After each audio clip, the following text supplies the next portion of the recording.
Hello අයිබෝ ඒවා සාදරයෙන් පිළිගන්නවා සේදී අත්තරංගුට ගන්න පින්නනවා මේ කාන්තාවගේ නම තමයි කොනේ ඇය මේගලන් එක සටන් කරන්න නැතුව අනට කීකරු වෙනවා ඊට පස්සේ අපි අරගෙන යන්නේ ආදරයෙන් පිළිගන්නවා SL Movie channel එකට ඉතින් අද අපි බලන්න යන්නේ Queen Pinks කියන 2020 ක රිලීස් වෙච්ච ෆිල්ම් එක ගැන චිත්‍රපටයේ ආරම්භයේදී අපිට ෆීනික්ස් ඇරිසෝනා වල ජීවත් වෙන කාන්තාවක් මධ්‍යම රාත්‍රියේදී නිවසේදී අත්තරංගුට ගන්න පින්නනවා මේ කාන්තාවගේ නම තමයි කොනේ ඇය මේගලන් එක සටන් කරන්න නැතුව අනට කීකරු වෙනවා ඊට පස්සේ අපි අරගෙන යන්නේ මේ සියල්ලම ආරම්භ වෙන්න කලින් මාස කිහිපයකට පෙර අතීතයට. කොනී කියන්නේ කලින් 3 වතාවක් ඔලිම්පික් රන් පදක්කම් දිනු දාවන තරගකරුවෙක්. නමුත් ඇත්තටම මේක නිසා ඇය ප්‍රසිද්ධියටපත් වෙලා හෝ ඒකෙන් පොඩ්ඩක්වත් පොසත් වෙලා නැහැ. වර්තමානයේදී ජීවත් වෙන්නේ IRS එකේ වැඩ කරන ඇගේ ස්වාමි පුරුෂයන් රික් සමගින්. නමුත් මේගොල්ලෝ අතර තියෙන සම්බන්ධතාවය ගොඩක් දුරස් වෙලා තියෙනවා කියලා අපිට පේනවා. මේගොල්ලන්ට දරුවන් ලැබීමට හැකියාවක් තිබෙන්නේ නැති නිසා ඒගොල්ලෝ ඒකට ප්‍රතිකාර සඳහා විශාල මුදලක් වියදම් කරලා තියෙනවා. නමුත් කනගාටුදායක ලෙස අවසානයේ කොනේ ගැප් ගත්තට පස්සේ ඇයට තමන්ගේ දරුවා මහිමිලා තිනවා. රික් ඊට පස්සේ තීරණය කළා තියෙනවා ට්‍රැවලින් IRS ඔෆිසර් කෙනෙක් බවට පත් වෙන්න. එතකොට මෙයාට සෑම මාසෙකම සති 3ක් ගෙදරින් පිටත ඉන්න පුළුවන්. එයා ගෙදර ඉන්නකොටවත් කොනේට පොඩ්ඩක්වත් හොදින් සලකන්නේ නැහැ. ඇයට රැකියාවක් නැහැ කියලා නිරන්තරයෙන් ඇයට මතක් කරලා දෙනවා. ඒ වගේම කියනවා එයාට උත්සාහයක් දරන්න අවශ්‍ය වුණත් ඇයට තවත් ප්‍රතිකාර කරන්න අවශ්‍ය වුණ නිසා ඒගලන්ට විශාල වශයෙන් මුදල් ලැබුණා කියලා. පසුව ඇය කූපන් සඳහා අධික ලෙස මුදල් වියදම් කිරීම ගැන ඇයට බැනවදිනවා. ඇත්තටම ඇයට කූපන් සඳහා උමතුවක් තියෙනවා. කොනේ කූපන් පත් එකතු කරලා මේවා භාවිත කරමින් විශාල ප්‍රමාණවලින් දේවල් මිලදී ගන්නවා. තමන්ගේ දරුවාගේ මරණය සහ ඇගේ කාමරය ගැන මතකයේ අමතක කිරීමට ඇය මේ බඩු ඔක්කොම ටික ළමයාගේ කාමරේ තියන්නේ. රික් ගොඩක් වෙලාට ගෙදර ඉන්නේ නැති නිසා කොනේ තමන්ගේ අසල්වැසියා වන ජෝජෝ කියන කාන්තාවත් සමග ඉතාමත් හොඳින් මිතුරු වෙලා ඉන්නේ. ජෝජෝ කියන්නේ ඉතිරි කිරීම ගැන YouTube channel එකක් පවත්වන කොනී වගේම කූපන් වලට මුතුවෙන් ඉන්න කාන්තාවක්. ඇය තමන්ගේ අම්මා ජෝසික නිවසේ ජීවත් වෙන්නේ. ඇයට මෙච්චර වයසගත වෙලා තිබ්බත් ඇය තාමත් කොහෙවත් රස්සාවකට යන්නේ නැහැ. ඇගේ නිදහස් කාලය තුල ඇය තැපැල්කරුවෙක් වන සමග ෆ්ලර්ට් කරනවා. ඒ වගේම ගෙදරින් ගෙදරට ගමන් කළා ඒ ගෙවල් වල කාන්තාවන්ට මේකප් පළවි කරනවා. නමුත් පේනවා ඒකත් එච්චර හොදින් සිද්ධ වෙන්නේ නැහැ කියලා. කොනේ සුපිරිවෙල්ද සල්ට යන සෑම අවස්ථාවකදීම ඇය කැෂියේ එකේ ඉන්න ග්‍රෙග් කියන තරුණයාට තමන් මිලදී ගත්තේ දේවල් සදා කූපන් 200 ගණක් ලබා දෙනවා. ඇගේ මේ කූපන් වැඩේ නිසා පිටිපස්සේ ඉන්න අය පොඩ්ඩක්වත් ඇයට කැමති නැහැ. නමුත් මේ කූපන් නිසා ඇයට පුළුවන් වෙනවා සෑම අවස්ථාවකදීම මුළු මුදලෙන් 90% විතර ඉතුරු කරගන්න. කොනේ නිතරම කැමති වාක්‍යයක් තියෙනවා. ඒක තමයි සතයක් දිහා බැලුවොත් එහෙම දහස් ගණක් අනාගතේ ඉතුරු කරන්න පුළුවන් කියන එක. එක දහවලක රාකවල බඩු ඉවත් කරන අතරතුරේදී ඇය තමන්ගේ ළමයා වෙනුවෙන් ඇද්ද චිත්‍රයක් මෙලාදී දකිනවා. මේක නිසා ඇගේ හදවත බිඳී යන අතර ඇය තිරණය කරනවා සීරියල් බොක්ස් එකක් නවත්තන්න නැතුව කාගෙන යනවා කියලා. නමුත් මේකෙන් ඇගේ මානසික පීඩනය සූපත් වෙන්නේ නැහැ. ඇය දකිනවා මේ සීරියල් එක ඇත්තටම එක්ස්පයර් වෙලා කියලා. මේක නිසා කොනේ තවත් කෝපයටපත් වෙලා ඇගේ මේ කෝපය භාවිත කරමින් සීරියල් එකේ සමාගමට ඊටමත් දිග පැමිණිල්ලක් ඊමේල් කරනවා. දින කිහිපයකට පස්සේ කොනීට නොමිලේ සීරියල් එකක් ගැනීම සඳහා කූපන් එකක් සහ පරණ නිෂ්පාදනය පිළිබඳව සමාබිල්ලලා සමාගමෙන් ලිපියක් ලැබෙනවා. ඇය සුපර් මාකට් එකට ගිහිල්ලා ගොඩක් සතුටින් මේක හුමාරු කරගන්නේ. නමුත් ග්‍රෙග් අයට පවසන්නේ ඇය විශේෂ කෙනෙක් නෙවෙයි කියලා. එයා කියනවා සියලුම සමාගම් පැමිණිලි කරන පුද්ගලයන් සඳහා සෑමදාම නොමිලේ කූපන් පත් යවනවා කියලා.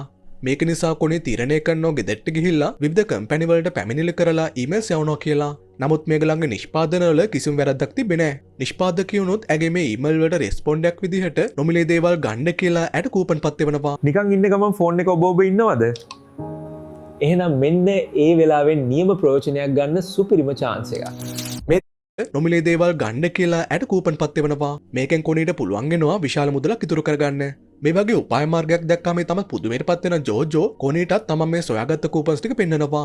ජෝජෝ උත්සාහ කරනවා කොනීගෙන් මේ කූපන් එක මිලදී ගැනීමට. ඒක කඩෙන් බඩුව ගන්නවට වඩා අඩු මුදලකට ඇයට ගන්න පුළුවන් නිසා.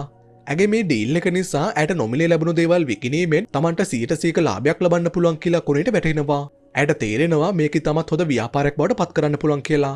ඉන්ටර්නෙට් එකේ සෙව්වට පස්සේ ඇය සොයා ගන්නවා කම්පැනිස් වල හදන කූපන් ගොඩක්ම හදන්නේ ඇය ජීවත් වෙන ස්ථානට ගොඩක් ළඟින් තියෙන මෙක්සිකෝවේ කර්මාන්ත ශාලාවක කියලා. ඒක නිසා ඒගලන්ට මේකට ගමන් කරලා විකිණීම සඳහා කූපන් ගොඩක් සොරකම් කරන්න පුළුවන්. ජෝජෝ මුලදී මේකට කැමති නැහැ. නමුත් ඇයත් ගොඩක් කටින ණය වෙලා ඉන්න නිසා අවසානයේ තීරණය කරනවා ඇයට උදව් කරනවා කියලා.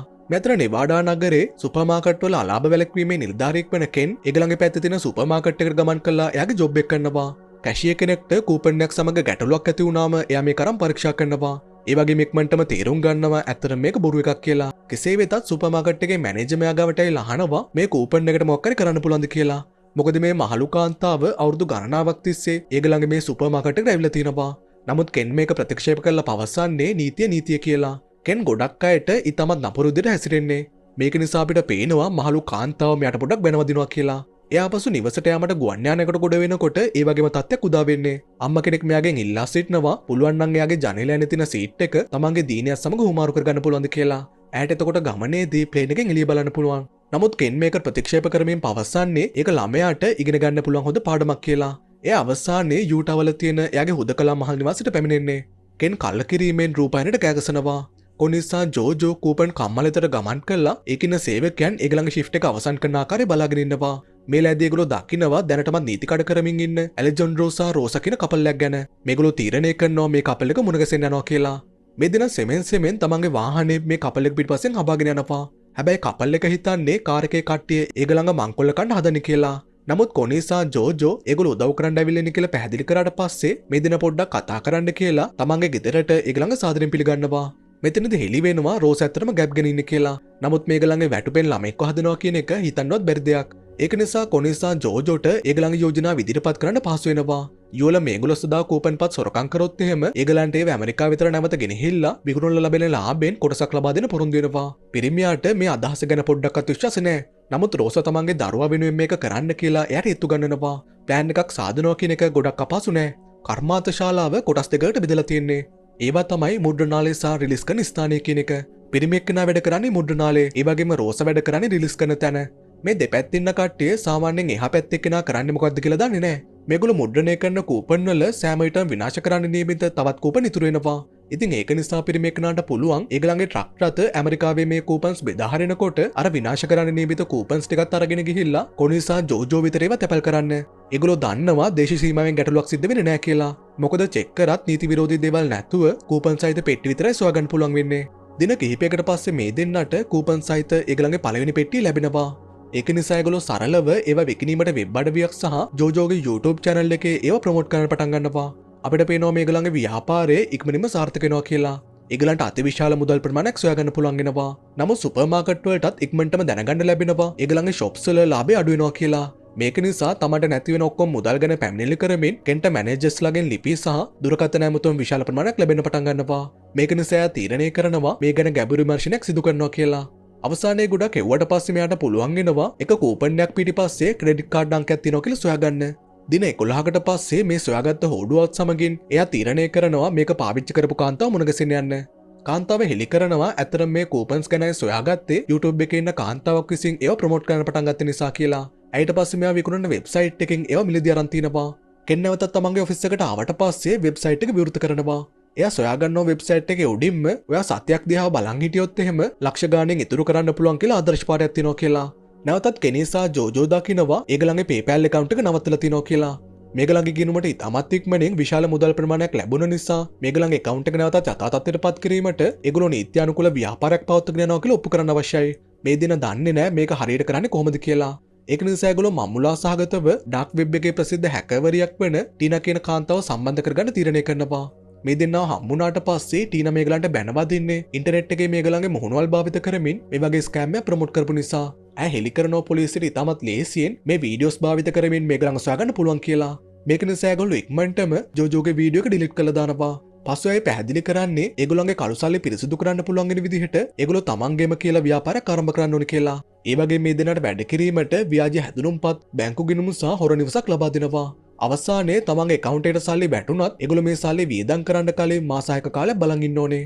මොකද ඒ කාලේ ගත වෙනකොට ඒගොල්ලන්ගේ නම් වලට ගෑවිලා තියෙන අනිකුත් වියදම් කිරීම ඔක්කොම ටික යටපත් වෙලා යන නිසා මේ දෙන වහාම ඇය මේ කෙනෙක්ට එකග වෙනවා. ඒ වගේම එයාගේ උදව්වට පේමන්ට් එකක් විදිහට ඒගොල්ලෝ තීරණය කරනවා තමන්ට හම්බෙන සල්ලි වලින් 10% ලබා දෙනවා කියලා. ඇය මේගොල්ලන්ට තමන්ගේ වැදගත් ලිපගොනු තබා ගැනීමට ඉතාමත් විශේෂිත USB එකක් ලබා දෙන්නේ. ටීනාගේ දක්ෂතාවයට ස්තුති වෙන්න කෙන්ට ෆලෝ කරන්න පුළුවන් කිසිම හෝඩුවාවක් ඉන්ටර්නෙට් එකේ ඉතුරු වෙන්නේ නැහැ. එයා FBI එක විතර ගිහිල්ලා මේ සියලුම තොරතුරු ලබා දුන්නාම ඒගොල්ලෝ පොරොන්දු වෙනවා මෙයාට ඒ ගැන සොල බලනවා කියලා. නමුත් ඇත්ත වශයෙන් මෙයා මෙතනින් පිටත් වෙලා ගියාම ඒගොල්ලෝ මෙයාගේ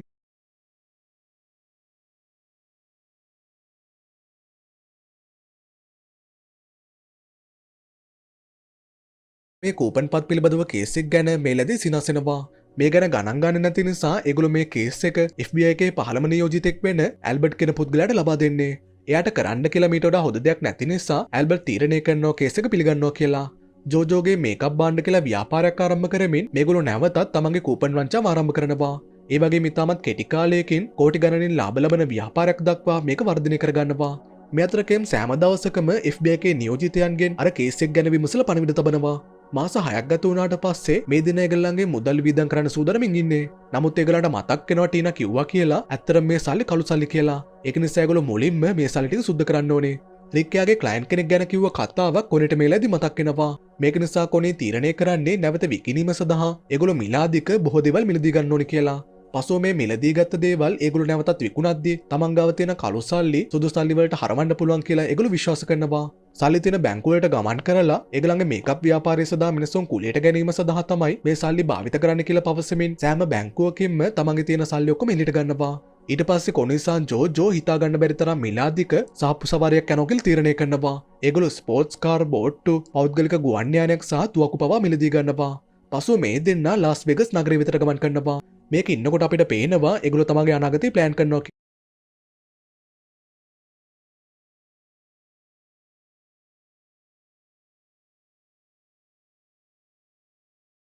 කියලා. ජෝජෝයාගේ අම්මගේ උකස් කළ තියෙන ගෙදර මිලදී ගන්නවා. ඒ වගේම කොනෙට අවශ්‍යලා තියෙන්නේ නැවතත් අර ඔපරේෂන් එකකට මුහුණ දීලා ළමයෙක් බිහි කර ගන්න පුළුවන්ද කියලා පරීක්ෂා කරන්න. මේ අතර කෙන් අවසානයා බලන් හිටිය අර FBI එකේ නියෝජිතයාගෙන් එයාට කෝල්ලයක් ලැබෙනවා. ඇල්බර්ට් මෙයාට පවසන්නේ එයාට ඉන්ටර්නෙට් එකේ මොකක්වත් සොයාගන්න බැරි වුණා කියලා. මොකද ඉන්ටර්නෙට් එකේ වැඩ දන්න කවුරු හරි මේගොල්ලන්ගේ වෙබ්සයිට් එක ගැන තිබ්බ සිළුම කුකිස් ටික මකා දාලා තිනවා. නමුත් මෙයා සොයාගෙන තියනවා ඇත්තටම මේ කූපන් සෙවන්නේ සාමාන්‍ය තැපැල් හරහා කියලා. මේක නිසා හෙලි කරනවා කෙන්ට උදව් කරන්න පුළුවන් පුද්ගලයෙක්ව එයාව මුණ ගැසෙන්න මෙයා එවනවා කියලා. දින දෙකකට පස්සේ කෙන් තැපැල් පරීක්ෂක සයිමන් මුණ ගැසෙන්නේ. සයිමන් මෙයාගේ කේස් එක ගැන ඇහුවට පස්සේ තීරණය කරනවා ඒකට සම්බන්ධ වෙනවා කියලා. එයා කෙන්ට පවසනවා මේගොල්ලෝ වෙබ්සයිට් එක භාවිත කරමින් කූපන් පත් කීපයක් ඕඩර් කරන්න ඕනේ කියලා. එතකොට ඒගොල්ලන්ට පුළුවන් මේගොල්ලන්ගේ පද්ධතිය හොඳින් විමර්ශනය කරන්න. දින කිහිපයකට පස්සේ කූපන් තියෙන ලියුම් කවරේ ආවට පස්සේ සයිමන් ඉක්මනටම සොයාගන්නවා මේක කැන්සස් නගරේ ඉඳන් ආවා කියලා තිබ්බත් ඇත්ත වශයෙන්ම ඇරිසෝනා නගරේ ඉඳන් ඇවිල්ලා තියෙන කියලා. එයා ලියුම් කවරේ තියෙන තැපැල් කරුවන්ට විතරක් සොයාගන්න පුළුවන් සංඥා භාවිත කරමින් මේක සොයාගන්නේ. සයිමන් තීරණය කරනවා කැන්සස් නගරයට ඉක්මනටම ෆ්ලයි කරනවා කියලා. ඒ වගේම කෙන්වත් එයා සමග රැගෙන යන්න තීරණය කරනවා. මොකද කෙන් දැනටමත් මේ ප්‍රදේශයේ තියෙන සුපර් මාකට් ගැන හොඳට දන්න නිසා. නැවතත් කොනී විතරාවට පස්සේ අපිට පේනවා ඇය ජෝජෝත් සමගින් වෛද්‍යවරයෙක් මුණ ගැසෙන ඇවිල්ලා තියෙනවා කියලා. මොකද මේක කරනවා කියලා රික්ට තාමත් පවසලා නැහැ. වෛද්‍යවරයාට දන්වන්නේ මේක තමයි ඇගේ අවසාන අවස්ථාව කියලා. ඒක නිසා කොනි තමන්ගේ සැමියාගේ සීඩ්ඩයක් වෙනුවට වෙනත් පරිත්‍යාගකයෙක්ගේ සීඩ්ඩයක් භාවිත කරනවා කියලා තීරණය කරනවා. සවස්වරුවේ ටීනා නැවතත් මේගොල්ලන්ව සම්බන්ධ කරගෙන බැංකුවේ තිබ්බ මුදල් ඔක්කොම ටික නැතුනේ කොහොමද කියලා විමසනවා. මේගොල්ලන්ගේ තර්කය ඇහුවට පස්සේ ඇයි තමත් කෝපයටපත් වෙනවා. ඇය මේගොල්ලන්ට කෝපයෙන් හෙලි කරන්නේ ඇත්තටම ජෝජෝගේ මේකප් කම්පැනි කියලා භාවිත කරපු නිසා මේගොල්ලන්ගේ කළු සල්ලි ටික දැනටමත් පිරිසුදු කරලා තිබුණේ කියලා. ඒක නිසා දැන් ඒගොල්ලෝ තමන් මිලදී ගත්ත සියල්ලම ඇකීක්මනින්ම විකුණා දාන්න ඕනේ. ඒ වගේම දවසට තමත් කුඩා ප්‍රමාණවලින් නැවතත් මේ සල්ලි ටික බැංකුවට දාන්න කියලා මේගොල්ලන්ට පවසනවා. රික්යාගේ බිස්නස් ට්‍රිප් එක අවසන් වෙලා නැවතත් ගෙදරටම සොයාගන්නවා ඒගොල්ලන්ගේ සාලේ කොනී විසින් ඉතාමත් විශාල ටීවී එකක් මිලදී අරන් තියනවා කියලා. මෙතෙන්ට කොනී මෙයාට හෙලි කරනවා ඇයට මේකප් කම්පැනි එක රස්සාවක් හම්බුණා කියලා. ඉතින් ඒක නිසා ඇය තවදුරටත් කූපන් පත් භාවිත කරන්නේ නැහැ කියලා. මේක ඇහුවාම රික්කි තමත් සතුටටපත් වෙනවා. තමන්ගේ සැමියාගේ මේ හැසිරීම නිසා කොනී තීරණය කරනවා ළමයෙක් හදන්න තියෙන ඇගේ අදහස දිගටම කරගෙන යනවා කියලා. මේ අතර කෙන්සා සයිමන් ප්‍රදේශීය සියලුම කැෂියර්ස්ලාගෙන් ප්‍රශ්න කරනවා. ඒගොල්ලෝ මේගොල්ලන්ගෙන් අහනවා කූපන් ගණිතාවත් තුමුතුවෙන් ඉන්න කවුරු හරි මේගොල්ලෝ දන්නවද කියලා. ඒගොල්ලන්ට ග්‍රෙග් හම්බුණාට පස්සේ තමන්ට අවශ්‍ය සියලුම තොරතුරු ටික සොයාගන්න පුළුවන් වෙනවා. එයා හෙලි කරනවා එයා කොනීගේ නම දන්නේ නැහැ කියලා. නමුත් එයා මේගොල්ලන්ට ඇගේ හැඩරුව විස්තර කරනවා. ඒ වගේම ඇගේ අර සතේ දිහා බලාගෙන ඉන්න ආදර්ශ පාඨය ගැන හෙලි කරනවා. මේක කිව්ව ගමන් කෙන්ට මතක් වෙනවා එයා වෙබ්සයිට් එකේ මේ ආදර්ශ පාඨය දැක්ක කියලා. ඊළඟ දවසේ ඒගොල්ලෝ ප්‍රාදේශීය තැපැල්කාරයාට ගමන් කරන්නේ. ඒගොල්ලෝ මෙතනට ගමන් කළා වැඩ කරන අයගෙන් අහනවා මෙතන ඉන්න කවුරු හරි කූපන් පත් මිලදී ගන්න කාන්තාවක් ගැන දන්නවද කියලා. නමුත් කාටවත් කොනියෝ මතක නැහැ. හැබැයි ඒගොල්ලෝ කූපන් පත් කියන වචනේ අහුව ගමන් මේ වෙලාවේදී එල්ල පෙන්වා දෙනවා. ඒගොල්ලෝ හෙලි කරන ඔයා නිතරම ජෝජෝගේ ඉතිරි කිරීමේ වීඩියෝස් බලනවා කියලා. නැවතත් අපිය කාන්තාවන් දෙන්න විතර අරගෙන යනවා. මේගොල්ලෝ තමයි මිලදී ගත්ත සීනුම දේවල් eBay එකේ විකුණන්න අපහසු වෙලා තිනවා. මොකද මේගොල්ලෝ බඩු විශාල ප්‍රමාණයක් මිලදී අරන් තියෙන නිසා සහ eBay එකේ මේ දවස්වල කොස්කොල විකුණන කට්ටිය වැඩි වෙලා තියෙන නිසා දෙන්න තීරණය කරනවා බීම් එකක් බොන්න කැෆේ එකකට යනවා කියලා. මේ කැෆේ එකේදී ඒගොල්ලන්ට තුවක්කු භාවිත කරන ක්ලබ් එකේ ඉන්න මිනිස්සු දෙන්නෙක් මුණ ගැසෙන්නේ. ඒගොල්ලන්ගේ ක්ලබ් එකේ ලිපිනේ ලබා ගත්තට පස්සේ මේ දෙන තමන් ගාව තියෙන තුවක්කු ඔක්කොම අරගෙන ඒගොල්ලන් මුණ ගැසෙන්න යනවා. ජෝජෝ සිත් අද ගන්න ආකාරයට තුවක්කු ඔක්කොම ටික මේගොල්ලන්ට පෙන්නලා දුන්නත් කණ්ඩායමේ නායකයා විසින් තාමත් ඒවා මිලදී ගැනීම ප්‍රතික්ෂේප කරනවා. මේක නිසා දෙන මේ වෙලාවේදී තුවක්කු සඳහා ඊටමත් හොඳ ඩිස්කවුන්ට් එකක් ලබා දෙනවා. මේක නිසා අවසානයේදී නායකයා තීරණය කරනවා මේවා මිලදී ගන්නවා කියලා. කෙන්සා සයිමන් එල්ල තනයෙන් අල්ලගෙන යගෙන් ප්‍රශ්න කරනවා. නමුත් එයා මේගල්ලන්ට කිසිම තොරතුරක් ලබා දෙන එක ප්‍රතික්ෂේප කරනවා. තමන් නිදහස් වුණාට පස්සේ එයා ජෝජෝගේ ගෙදරට ළඟා වෙලා එයා ගැන ප්‍රශ්න කරපු කෙන්සා සයිමන් ගැන කොලේක ලියලා ඒ කොලේ ලියුමක් ඇතුළට දාලා ජෝජෝගේ ගෙදරට ගමන් කරන්නේ. නමුත් ජෝජෝ ගෙදර නැති නිසා ජෝසි තමයි ලියුම් ටික ඔක්කොම බාරගන්නේ. ඇය දන්නේ නැහැ ඇත්තටම මේ ලියුම ජෝජෝ කියවනවා කියන එක කොච්චර වටිනවද කියලා. එල් නොදන්න දේ තමයි කෙන්සා සයිමන් මෙයාගේ පිටස්සෙන් අබගෙන ඇල්ල තියනවා කියන එක. ඒගොල්ලෝ තීරණය කරනවා මේ නිවසසල රැඳී සිටීමෙන් අවශ්‍ය ඕනම කාලයක් ගත කරලා නිවසින් එළිය පරීක්ෂා කරමින් ඉන්නවා කියලා. රාත්‍රියේ උදා වෙනකොට ජෝජෝ ගෙදරට පැමිණෙනවා. පිරිමින්ට වැටහෙනවා ජෝජෝ වාහනෙන් එළියට බැස්සාම ඇය තමයි ඇත්තටම අර YouTube වීඩියෝ කරපු කාන්තාව කියලා. ඊළඟ දවසේ ජෝජෝ ජෙසි සමග ආරවුලක් ඇති කරගන්න නිසා ඇය කලින් දවසේ ලැබිච්ච තැපැල් ටික කෙරේ අවධානයක් යොමු කරන්නේ නැහැ. මේක නිසා සුපුරුදු පරිදි ගෙදරින් පිටත් වෙලා ඒගොල්ලෝ තමන්ගේ වැඩ කරන නිවසට ගමන් කරන්නේ.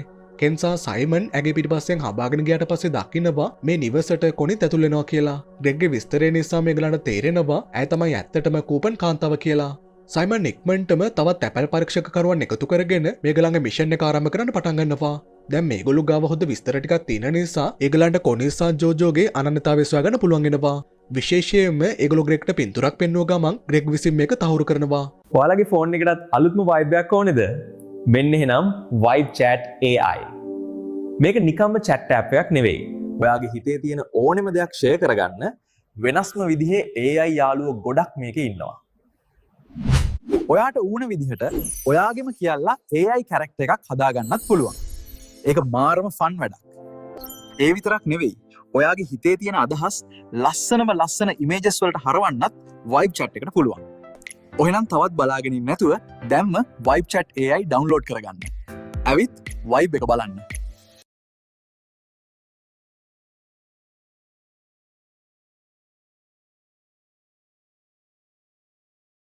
එක තහවුරු කරනවා. පසුවෙදා රාත්‍රියේදී ජෝජෝට නිදාගන්න බැරි නිසා ඇය අම්මගේ කාමරයට ගමන් කරලා ඒව පරීක්ෂා කරලා කෑමක් කන්න කියලා කුස්සියට ගමන් කරනවා. අවසානයේදී මේ වෙලාවේදී නගරෙන් පිටත් වෙලා යන්න කියලා ඉල්ලා සිටින එල්ගේ සටහන සොයාගන්නවා. නමුත් දැනටමත් ප්‍රමාද වැඩි. චිත්‍රපටයේ ආරම්භයේදී වගේ සයිමන් න්යාගේ මිනිසුන් සමග පැමිණිලා කොනී ජෝජෝ සහ ජොසි වත්තනකොට ගන්නවා. ඒ වගේම මේගොල්ලෝ අර වැඩ කරපු නිවසත් වටලනවා. කාන්තාවන් දෙන්නගේ අත්අඩංගුවට ගැනීම ගැන නිව්සලත් පවසනවා. ඒ වගේම රූපවාහිනියේ ජෝජෝගේ මුණ දැක්කට පස්සේ එර්ලි තමත් පුදුවෙන්නපත් වෙනවා. ප්‍රශ්න කිරීම ආරම්භ වුණාම රික් සහ ජොසි ඉක්මනටම පවසන්නේ ඒගොල්ලෝ මේ සිද්ධ වෙච්ච දෙයට කිසිම සම්බන්ධතාවයක් නැහැ කියලා. ඒ වගේම බලධාරීන් සමග සහයෝගයෙන් කටයුතු කරන්නත් පිළිගන්නවා. ජෝජෝගෙන් ප්‍රශ්න කරනකොට ඇය කිසිම දෙයක් දන්නේ නැහැ වගේ අහිංසකයෙක් වගේ රඟපාන්න උත්සාහ කරනවා. ඇය පවසනවා මේගොල්ලෝ කතා කරන්නේ මොකක්ද කියලා ඇය දන්නේ නැහැ කියලා. නමුත් ඒගොල්ලන්ට පුළුවන් වෙලා තියෙනවා ඇගේ අර වීඩියෝ එකේ තියෙන ලැප්ටොප් එක සොයා ගැනීමට. අනෙක් අතර කොනී තමන්ගේ අපරාධ පිළිගන්නවා. නමුත් ඇය කරපු වංචාවලට අවුරුදු 40කට වඩා සිරගත වෙන්න සිදු වෙනවා කිව්වම ඇය තමත් කම්පැනිටපත් වෙනවා. මේ සියල්ලම ආරම්භ කිරීමේ සම්පූර්ණ වගකීම ඇය බාරගත්තොත් එහෙම ඒගොල්ලෝ ජෝජෝට වැඩි දඩුවමක් ලබා දෙන්නේ නැහැ කියලා පවසනවා. මේක නිසා කොනී මේ ගනුදෙනු පිළිගන්නවා. ඒ වගේම ජෝජෝත් අප මත නිදහස් වෙනවා. ඇය සිතන්නේ ඇත්තටම ඇගේ අම්මා තමයි නිදහස් කරේ කියලා. නමුත් අපිට පේනවා ඇව නිදහස් කරලා තියෙන වෙන කවුරුත් නෙමේ ඇය එළියට එනකම් මල් පොකුරක් අතේ තියාගෙන බලාගෙන ඉන්න කියලා. කනගාටුවට කාරණයක් තමයි කොනී එච්චර වාසනාවන්ත නැහැ. රික් ඇවෙතට ඇවිල්ලා අපගෙවීම ප්‍රතික්ෂේප කරමින් ඇයට බැනවදිනවා. මේක නිසා කොනී එයාගෙන් දික්කසාද ඉල්ලනවා. විමර්ශනයේ දිගින් දිගටම පවතින අතර පරීක්ෂකයන් සොයාගන්නවා ඇලෙජැන්ඩ්‍රෝ සහ රෝස තමයි කූපන් ලබා දුන්නේ කියලා. නමුත් මේගොල්ලෝ මේ කපල් එක නිවසට ළඟා වෙනකොටත් කපල් එක දැනටමත් මෙතනින් අතුරුදහන් වෙලා. ඒගොල්ලෝ ගැන වැඩි විස්තරයක් සොයාගන්න බැරුණ නිසා මෙක්සිකානු රාජ්‍යය ඒගොල්ලෝ ගැන සොයන එක නවත්තනවා. කොනී තරමක් මිලාදික ලෝ එකෙක් තමයි බදවගන්නේ. නමුත් පේනවා ඇයගත්ත නිවැරදිම තීරණය මේක කියලා. නඩු විභාගයේ පැවැත්වෙන දවසේදී නීතිඥයා සියලුම දෙනාට ඒත්තු ගන්වන්නේ විශාල ආයතනවල භාවිත කරනවා වගේ ලූප් හෝල් එකක් භාවිත කරේ කියලා. මෙයාගේ මේ තර්කය සාර්ථක වෙන අතර ජෝජෝට දින 10ක සිරදඩුවමක් සහ වසරක පරිවාස කාලයක් විතරයි ලැබෙන්නේ. ඒ වගේම කොනීටත් මාස 11ක සිරදඩුවමක් විතරයි ලැබෙන්නේ. සයිමන් සහ කෙන් මේ ප්‍රතිඵලය ගැන සතුටටපත් වෙන්නේ නැහැ. ඉතින් ඒක නිසා ඒගොල්ලෝ රජයේ විනිසුරුවරයාගෙන් පිළිතුරු ඉල්ලා සිටිනවා. විනිසුරුවරයා පැහැදිලි කරන්නේ කූපන් පත්වල නම් තිබ්බ කම්පැනිස් විසින් මේ කාන්තාවන් දෙදෙනාට බරපතල විදිහට චෝදනා කළා නැහැ කියලා. මොකද එහෙම කළොත් එහෙම ඒකෙන් ඒගොල්ලන්ගේ බ්‍රෑන්ඩ් එකට හානියක් සිද්ධ වෙන නිසා. මේ වගේ විශාල සංස්ථා සඳහා මේගොල්ලෝ වංචා කරපු ඩොලර් මිලියන 80ක් කියන්නේ ඊටම සුළු සල්ලි ප්‍රමාණයක් විතරයි. නඩුව අවසන් වුණාට පස්සේ සයිමන් නැවතත් යන්න තීරණය කරනවා. නමුත් එයා යන්න කලින් මුලින්ම කෙන්ට පවසනවා ඇත්තටම කෙන් කියන්නේ ඊටමත් හොඳ පුද්ගලෙක් කියලා. ඒ වගේම මෙයා සමග එකතු වෙලා වැඩ කරන්න ලැබීම ගැන එයා සතුටටපත් වෙනවා කියලා. නමුත් මෙයා හෙලි කරනවා එයාගේ හැසිරීම පොඩ්ඩක් අඩු කරගන්න ඕනේ කියලා. දවසින් දවස හැමෝගෙම ජීවිත වෙනස් වෙලා කෙන් ටිකෙන් ටික හොද්දෙක් කෙනෙක් බවට පත් වෙන පටන් අරගෙන එයා ගණදරුකරුවන්ට ඉස්සර වගේ බැනවදින්න නැති අතර තමන්ටම කියලා ටින්ඩර් ප්‍රොෆයිල් එකකුත් සාදාගෙන කොනි තමන්ට අවශ්‍යලා තිබ දික්කසාදේ ලබාගන්නවා. ඒවගේම ලැබ් එකේ ප්‍රතිකාරය සාර්ථක වෙලා. අපිට පෙනොය ගැබිනියක් විදිහට සිටගෙදර මාසගානක් කාලය ගත කළ කියලා. බලධාරීන් විසින් මේගොල්ලෝ වංචාකාරී විදිහට උපවපු සල්ලි ඔක්කොම ටික අරගෙන ගිහිල්ලා. නමුත් මේගොල්ලෝ කොනික කාමරේ තිබ්බ පෙට්ටි කිහිපයක් ආහාර විතරක් තියෙන පෙට්ටි කියලා සිතමින් ගණන් ගන්නේ නැතුව ගිහිල්ලා. ඉතින් ජෝජෝට පුළුවන් වෙනවා ඒ පෙට්ටි ටික ලබා ගන්න. මොකද ඇය දන්නවා කොනි හැමදාමත් මේ පෙට්ටි වල තමයි සල්ලි සැගෙව්වේ කියලා. සමග එකතු වුණාට පස්සේ එයා සහ ජෝජෝ වෙනත් රටකට පදිංචිට යන්නේ. ඒගොල්ලෝ මේ රටේ නැවතත් තවත් මේකප් කම්පැනියක් ආරම්භ කරමින් අලුත් ස්කෑම් එකක් පටන් ගන්නවා. නැවතත් එකතුලා වැඩ කරන්න පුළුවන් වෙන විදිහට කොනි අවසානයේ නිදහස් වෙලා යනකම් මේගොල්ලෝ බලාගෙන ඉද්දී චිත්‍රපටය අවසන් වෙනවා.